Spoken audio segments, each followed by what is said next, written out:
Écoutez les mecs.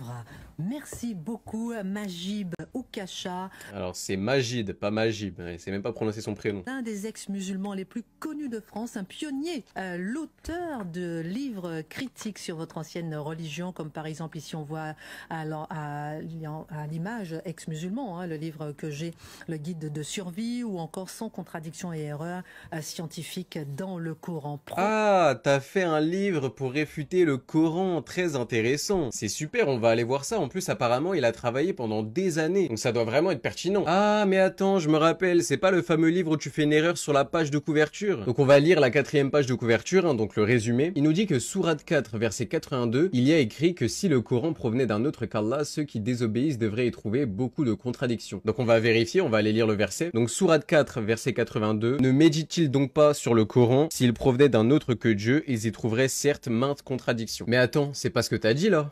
Il a dit ceux qui lui désobéissent devraient y trouver beaucoup de contradictions. Le verset ne dit pas ça. Il dit juste que s'il provenait d'un autre que Dieu, ils y trouveraient certes maintes contradictions. Et il a coupé le début du verset. Donc en gros, il a falsifié le verset. Donc bon, c'est quand même dommage de travailler pendant 3 ans pour faire une erreur sur la couverture quand même. Ça veut dire qu'on n'a même pas besoin d'ouvrir le livre pour trouver une erreur. Non, c'est fort. Mais bon, évidemment, il sait très bien que les islamophobes ne vont pas aller vérifier dans le Coran si le verset dit vraiment ça. Donc bon, il peut mentir, il peut falsifier le verset. Dans tous les cas, les islamophobes, ils sont contents et il finit invité sur CNews. C'est d'ailleurs ce qu'on appelle le biais de confirmation. Hein, si je dis à un islamophobe que dans le Coran, je sais pas, il y a marqué que les musulmans doivent jeter des cailloux sur les Français, et ben ils vont même pas aller vérifier l'information. Hein. Non, eux, tant que l'information va dans leur sens, ils sont contents. Mais bon, vous remarquerez que c'est jamais les ex-chrétiens qui sont invités à la télé. Hein, c'est toujours les apostats de l'islam, pauvres apostats qui sont menacés, qui sont tristes. Leurs parents, ils les ont abandonnés. On fait un petit storytelling émouvant. Comme ça, on pleure tous. Ouin, ouin, ouin, ouin, ouin. L'islam, c'est l'esclavage. L'islam dit que les hommes sont supérieurs aux femmes.